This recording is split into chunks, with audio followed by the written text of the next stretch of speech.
Yeah. Came in 17. Damn. Give me my money.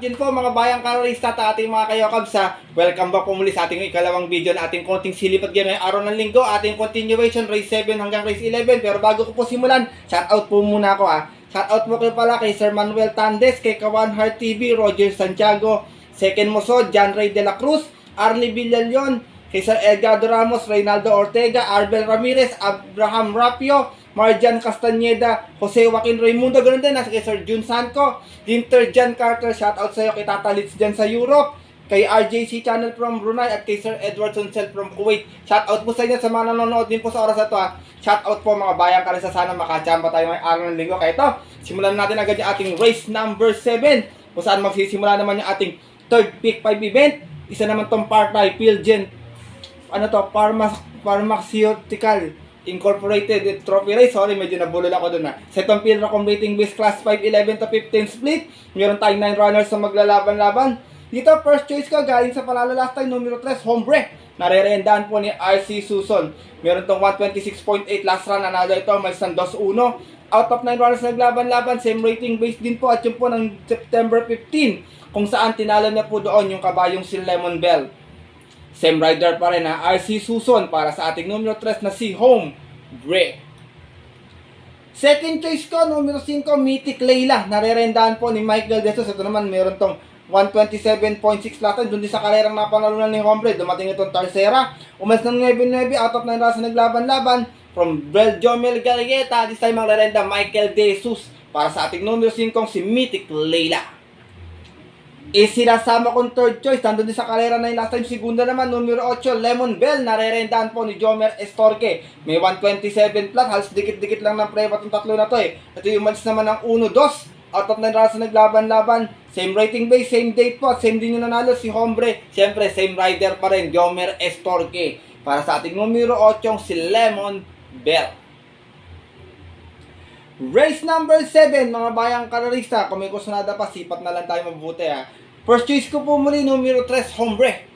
Second choice, numero 5, Mythic Layla. At third choice, yung numero 8, si Lemon Bell. Good luck po. At narito na po tayo sa ating race number 8. Start na ating kaisa-isang pick 4 event. Sa naman itong part-time Sierra Marie Foundation Trophy Race. Pilracom rating base class 4, 16-21. At meron tayong 9 runners na maglalaban-laban. Dito, first choice ko, nagbabalik pista, numero 2, important horse, This Girl Is On Fire. Narerendaan po ni Ryan Garcia. Last official run nito, 1200, may 114.4, na Tercera, umalis ng 2-2. Out of 8 runs na naglaban-laban sa rating base 22-27 at yun po ng February 23, kung saan ang nanalo po doon sa karera na yun, yung kabayong si Lucky Strike. From Danny Boy Camanero, this time magrarenda, Ryan Garcia para sa ating numero 2 na si This Girl Is On Fire. Second choice ko to, mababa na sa laban. Tingin ko pag kinalabit to, walang talo dito. Numero 4, Tugatog. Narerendaan po ni Ace Aguila. Ito naman si Tugatog, last run may 128.6, dumating ng pang 5. Umalis ng 1-4, out of 11 runs na naglaban-laban. Same rating base po dyan po ng August 17, last race. Kung saan ang nanalo po doon, yung dihadong si Mano po. From John Alvin Guse, this time ang rerenda po, Ace Aguila. Para sa ating numero 4, si Tugatog. Isinasama kong third choice, galing sa panalo last time, numero 1, Guerrero Warriors. Narerendaan po ni JT Zarate. May 128.2 last time, nanalo po ito, umalis ng 1-2. Out of 10 runs na naglaban-laban bago akit ng grupo, galing ng 11 to 15 at yun po ng September 13, kung saan tinalo niya po doon last race yung kabayong si Don Pedro. Same rider na rin, JT Zarate, para sa ating numero 1, si Guerrero Warriors. Race number 8, bayang kalarista. First choice ko po muli yung numero 2 na si This Girl Is On Fire. Second choice, numero 4, Tugatog. At third choice, yung numero 1, si Guerrero Warriors. Good luck po. At narito na po tayo sa loob ng ating programa, ating race number 9. Sa naman itong part-time, Dr. Giselle Lazaro Maceda Trophy Race. Pilracom rating base class 4, 28 and 33. Meron tayong 8 runners na maglalaban-laban. Dito mga bayang karista, first choice ko, numero 4, Red Queen. Narerendahan po ni Pabs M. Caballero. Pag pinaporma nila sa una, sigurado ako may kalalagyan sila dito. Meron itong 126.4 last run sa 1400 no. Nasigunda to, dumalis ng 1-1. Out of 11 runs na naglaban-laban, same rating based din po yun po ng July 21. Dun po sa karerang napanalunan ng kabayong si Front Runner.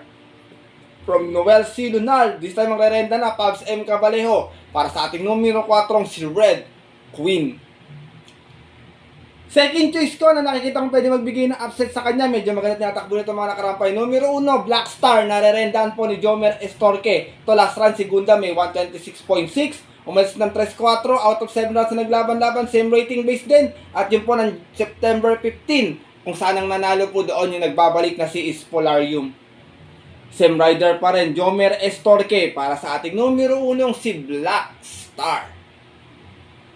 Sinasama kong third choice. Pag magaling yung kalaban to, magaling din tumakbo to. Yung numero 7 si Wildest the Win. Narerendahan po ni A.R. Villegas. Ito naman last time segunda. May 127.4. Mas ng 6-4. Out of 6 rounds naglaban-laban. Same rating based din po dyan po ng September 14. Doon naman po sa karerang napanalunan ng dihadong si Yanas Silver. Same rider pa rin, Dodong Villegas. Para sa ating numero 7 si Wildest the Win. Race number 9, bayang kalerista. First choice ko po muli, lamang ng bahagya, yung numero 4 si Red Queen. Di ba iwasan yung upset? Second choice ko, numero 1, Black Star. At third choice, yung numero 7 si Wild is the Win. Good luck po. At narito na po tayo sa ating penultimate race ngayong araw po ng linggo, ang ating race number 10. Partay Belisardo, Sevilla Industrial Development Trophy Race. Philracom rating base class 5, 6, and 10 split. Meron tayong 11 runners but 10 in betting number lamang po. Dito bayang karalista, first choice ko, numero 8, Mr. Oldrich. Narerendahan po ni Junel Cala. Gusto ko ba ito kumukuha na ng tiyempo ito? Baka this time ngayon na. Meron tong 130.8 last time. Dumating itong pang-anim. Umalis ng 3-3 out of 8 runs na naglaban-laban. Sa rating base 6 and 10 at yun po na September 15. Kung saan ang nanalo po doon yung dihadong sila Republika. Same rider na rin, Junel Calagos, para sa ating numero 8 si Mr. Oldrich. Second choice ko, horse to beat, 2 and 2A, Destiny with Jomer Estorque and 2A, Bantay Sarado with Dodong Villegas. Destiny may 130.4, dumating ng pang-apat, umalis ng 4-5 out of 5 runners na naglaban-laban. Sa rating base 16-21 at yun po ng June 29, kung saan ang nanalo po doon yung kabayong si Victorious Angel. Same rider na rin, Jomer Estorque, para sa ating numero 2 na si Destiny.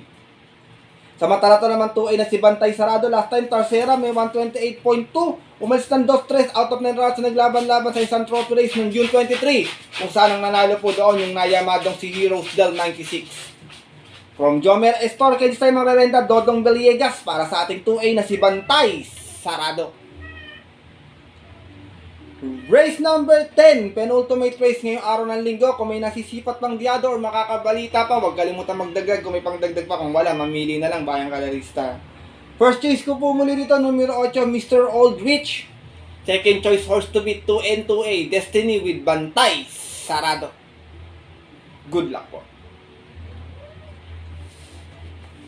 At narito na tayo sa ating huling karera ngayong araw ng linggo para tingnan siyempre ito natin mga exotic bets na tinatayaan. At sa itong isa itong Partay MMTCI Trophy Race, Philracom rating base class 5, 5 split placers lowest group. Full gate tayo rito, bayang karesa, pero 12 in betting number lamang po.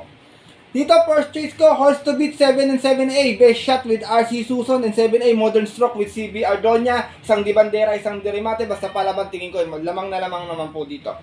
Best shot, may 130.2 sa 1400. Nanalo ito noon. Umalis ng 4-4 out of 4 runners na naglaban-laban sa isang group based on time 14 at yun po ng July 9. Kung saan tinalo niya po doon yung kabayong si Noble Promise.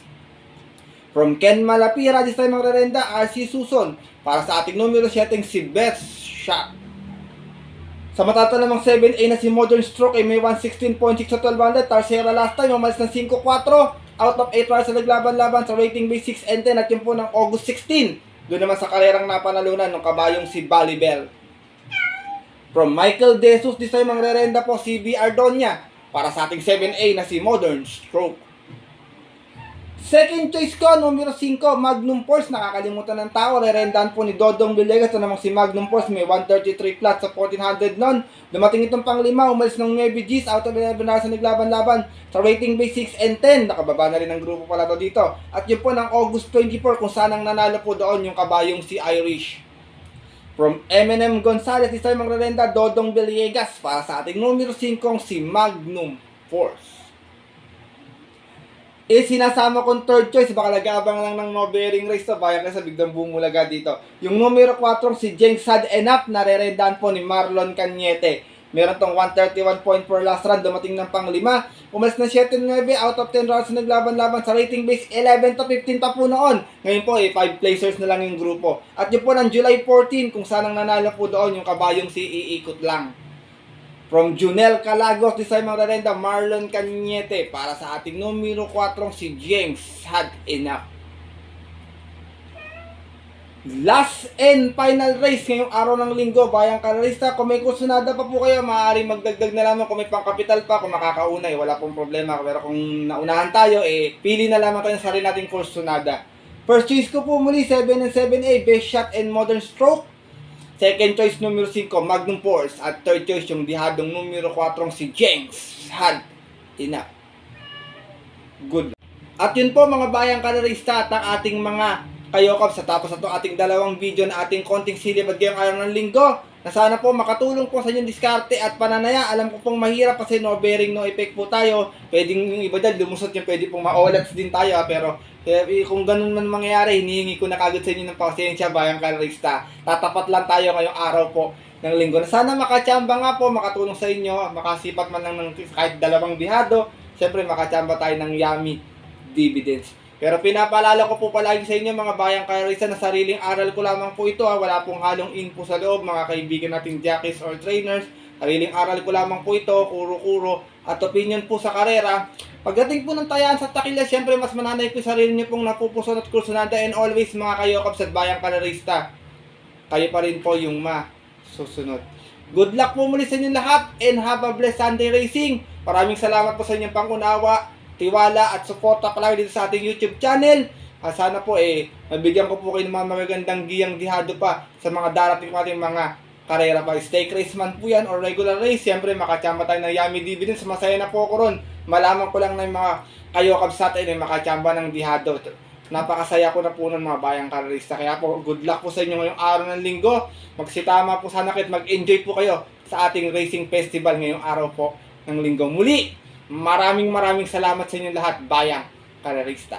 At yun po, mga bayang karerista, hanggang dito na lamang po tayo muli. At magkita lang susunod ko pong upload na video by next week. Ito po mula yung lingkod, Master Lekim, na always po nagsasabi sa inyo at nagpapaalala na ang karera po sobrang hirap na po talaga. Di po kagaya dati, no, dahil tayo nakakasipag. At talagang dapat po libangan lang to. Ito'y tsambahan lang at tapat-tapat lang. Minsan swerte, minsan malas. Pero pag pinagbigyan po tayo siyempre ng nasa taas, huwag natin kakalimutan magpasalamat sa kanya at tumulong tayo sa ating kapwa. Kahit sa simpleng pamamaraan lamang, ika nga share your blessings po. Good luck po muli sa inyo lahat and have a blessed Sunday racing sa mga pupunta po na mga pabutin ng off-track betting station. 2 PM yung ating start time. Baka gustong mag-chill, mag-relax, manood ng mga live races, stay safe everyone po sa inyo lahat. God bless, bayang kalarista. Lalong-lalo na sa mga solid ditong diadistang mga ka-yo Cavs.